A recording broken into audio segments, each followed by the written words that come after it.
But when the Titanic is sinking, this is no time for niceties and platitudes. The PCA has teetered on the edge of embracing revoice, barely managing to make it a relatively uncomfortable place for Greg Johnson, and 3 cheers for all the faithful men who did that. But after 100 years of losing our denominations, colleges, and seminaries, you'd think some folks might realize that what we've been doing hasn't worked.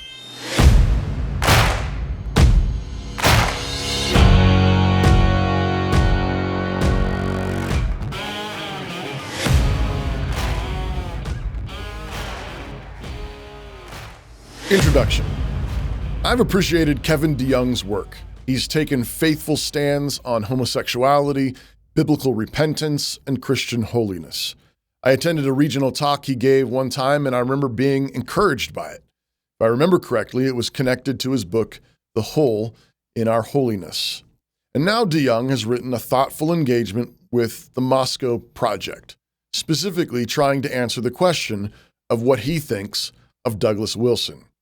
Of course, I'm nothing close to an objective outside observer. I moved to Moscow as a 17-year-old punk kid, went to New St. Andrews College, slowly picked my way through Greyfriars Hall, left for 2 years to go to Erskine Theological Seminary, and then landed back in Moscow, pastoring Trinity Reformed Church for 10 years before serving alongside Pastor Wilson as an associate pastor for 3 years, and then helping Christ Church launch a new church plant called King's Cross Church that I continue to pastor. My ties with Pastor Wilson are deep. He still serves as a pro tem elder on my session and I on his session, and there's only one office between his and mine, occupied by Jared Longshore, and we're all thick as thieves. I have thoughts. But I have thoughts about DeYoung's article, and I'm going to share them with the world. But first, DeYoung's conclusion. For all of Doug's helpful contributions to cultural engagement and the attractiveness of his, quote, angular, muscular, forthright Christianity in an age of compromise, unquote, DeYoung is concerned that Doug's defiant, militant mood is, quote, too often incompatible with Christian virtue, inconsiderate of other Christians, and ultimately inconsistent with the stated aims of Wilson's Christendom Project, unquote. As I stated on social media when I shared DeYoung's article, quote, a good-hearted critique that puts its finger on something very crucial, but can't see the strategic importance and biblical necessity of it. Worth considering, and if you share similar questions or concerns, we have answers, unquote. And at least a few people asked what I meant. What is the strategic importance and biblical necessity of the Moscow mood? First, what is that mood? DeYoung summarizes it quite well. Quote, it's a mood that says we are not giving up and we are not giving in. We can do better than negotiate the terms of our surrender. The infidels have taken over our Christian laws, our Christian heritage, and our Christian lands, and we are coming to take them back, unquote. This is quite right. And it is of strategic importance and a biblical necessity. And what do I mean? What is strategic and necessary, and why? I mean that the Moscow mood of not giving up, not giving in, and determining to fight for a Christ-honoring culture is strategic and necessary because it is central to a healthy and thriving biblical immune system. Our culture, the Christian West, what is left of it, is in the last gasping hours of a stage 4 terminal cancer. Secularism has metastasized, and it's in all our organs and lymph nodes. You can tell because after chopping up millions of unborn babies for more than 50 years, we decided to start chopping off the body parts of our children and chemically castrating them. We are well on our way as a culture to making the Aztecs look civilized. We've sent groomers into libraries and elementary schools, and we have Christians insisting that this is the cost of a free republic. We have Christians insisting that if we don't sacrifice to Baal, we won't get any rain. Some of our most stalwart Christian men cower before the glare of Rachel Denhollander and only occasionally peer out from behind the skirts of Megan Basham and Rosaria Butterfield. There are good answers to all of Kevin DeYoung's concerns, and Joe Rigney has done a marvelous job giving them. But the central point I want to make is not that Moscow is perfect, is not that we have always done everything right. We haven't. But the central thing is that God in His grace has given us a biblical immune system. We fight sin. We fight wolves. And we fight brothers and sisters who are trying to get us to play footsie with the wolves. But enough about Rachel Denhollander. And yes, we're eager and we're joyful about it. We sing psalms and 4-part harmonies while we mock the prophets of Baal and the schoolmarm Pharisees of our day, just like Jesus did and all the faithful prophets. Not pugnacious enough. DeYoung seems to have some appreciation for this sentiment in the abstract, but then when he sees it in action, he's concerned that it's too worldly, too pugnacious, and too irreverent.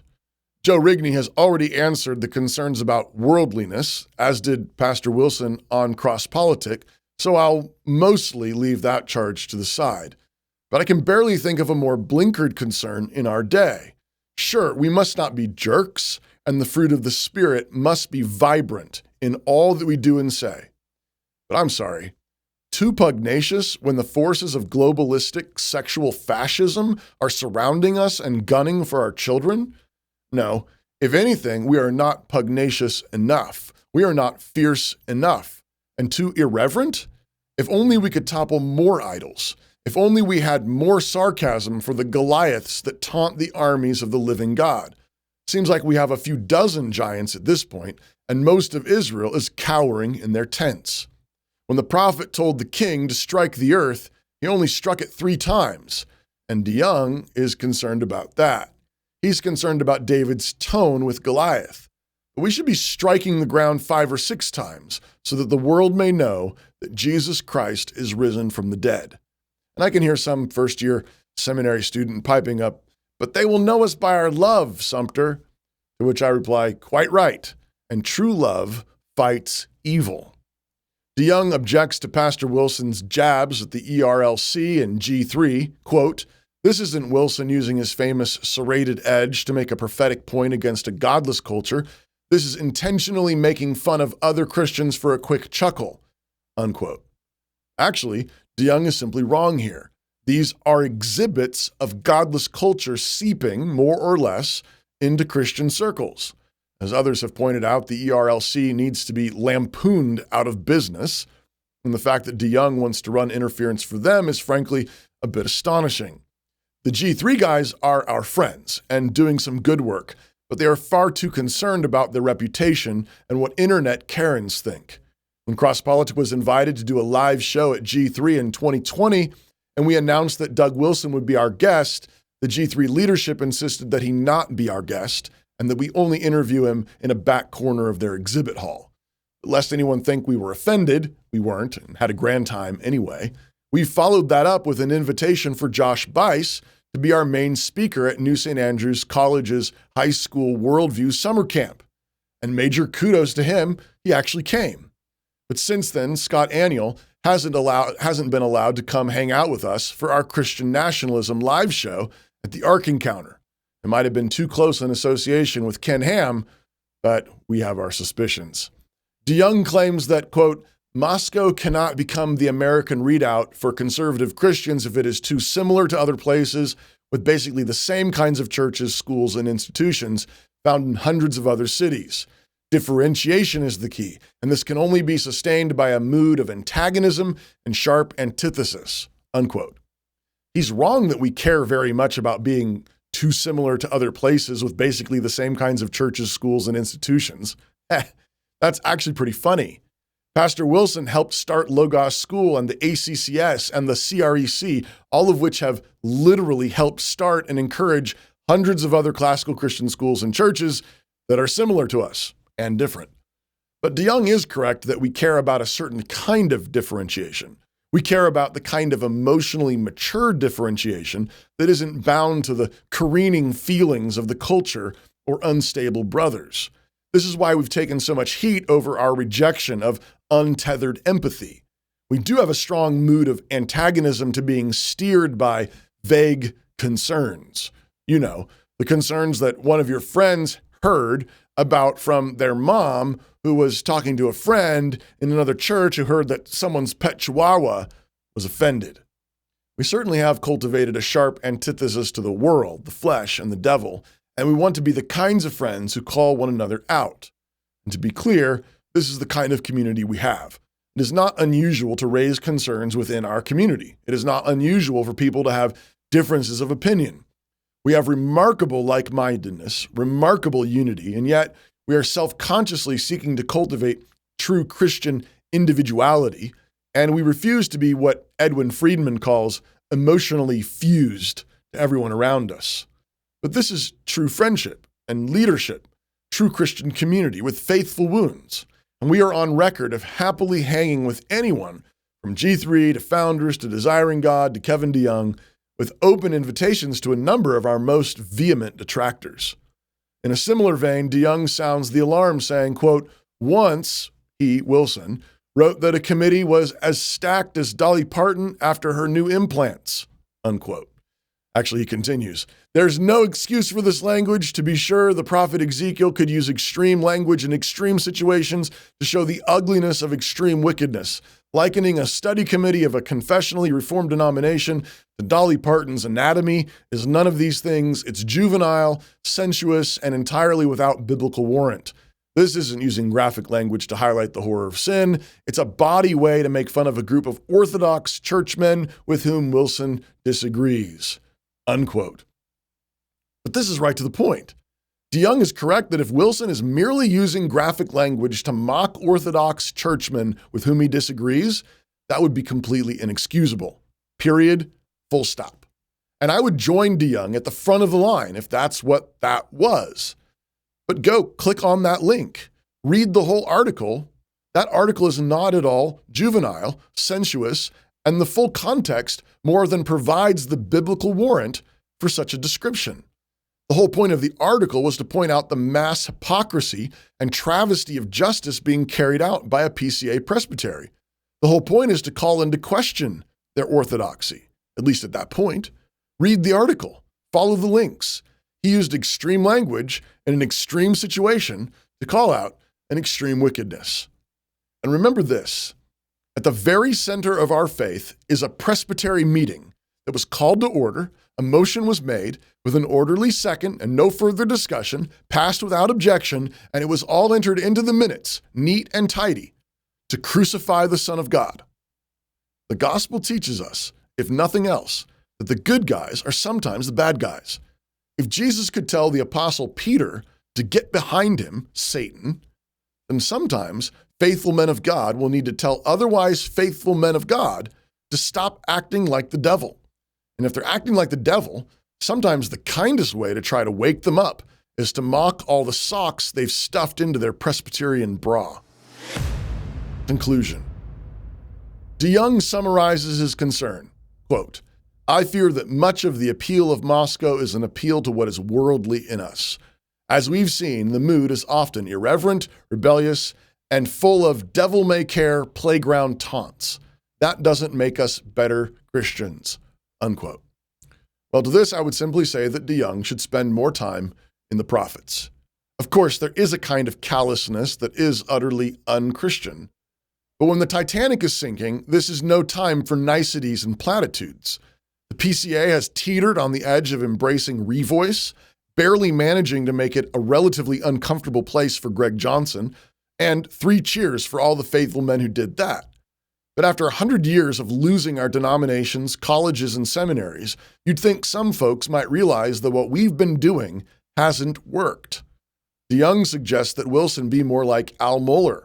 Quote, he could try to be an evangelical statesman or lean into his role as a seasoned mentor to younger Christians, especially men who don't need permission to be brawlers as much as they need a godly role model to emulate and a spiritual father to correct their youthful excesses, unquote. But Al Mohler, for all the wonderful good he has done, and there's a great deal to praise, has not kept the woke virus out of Southern Seminary, and he submitted to the worldly zeitgeist of face masks. Oh, wait. Just like DeYoung's church through September of 2021. Look, I'm not saying we did COVID perfectly here in Moscow. We closed down worship and went online for 3 weeks. We should not have. We conducted drive-in services for another 3 weeks, and we should not have. We wavered for a moment, but we learned our lesson. Never again. Not like that. Too much is at stake. Pastor Wilson is not the mentor many want, but he is the mentor that we need. He is the godly role model we need to emulate, the spiritual father that has and will correct our youthful excesses. But jolly fighting of sin and worldliness isn't one of them. We need more of that mood. At the end of Joshua, when the land has been settled, the 9.5 tribes on the other side of the Jordan got wind of an altar being built by Reuben and Gad and the half-tribe of Manasseh. And Phinehas and the whole congregation of Israel gathered themselves together at Shiloh and marched to war. Joshua 22:11 and 12. Of course, when they arrived, they found out that the altar was only an altar of witness and not an altar to a false god. And so the 9.5 tribes called off the war and went home satisfied. Surely there were a few editorials in the Israelite Gazette cautioning everyone about Phinehas's warrior children and the long-term consequences of that pugnacity. And maybe the editorials got to some of them, as the book of Judges seems to suggest. There's tons more to the Moscow mood. Things like folk dancing, block parties with psalm singing, football and lacrosse, reading Narnia and Lord of the Rings over and over, Sabbath feasts, making love, writing poetry. But yes, also this zealous, martial spirit. It is strategically significant and biblically necessary for our children and our children's children that we might not forget how to war. Judges 3, verse 2. It's not incompatible with Christian virtue. It's one of the necessary Christian virtues. It is not inconsiderate of other Christians. Understood rightly, it is the most considerate of Christian virtues. In Book 1 of Edmund Spenser's Fairy Queen, St. George is the Red Cross Knight of Holiness. And what he learns through his many adventures and trials is that the life of Christian holiness is one of constant war.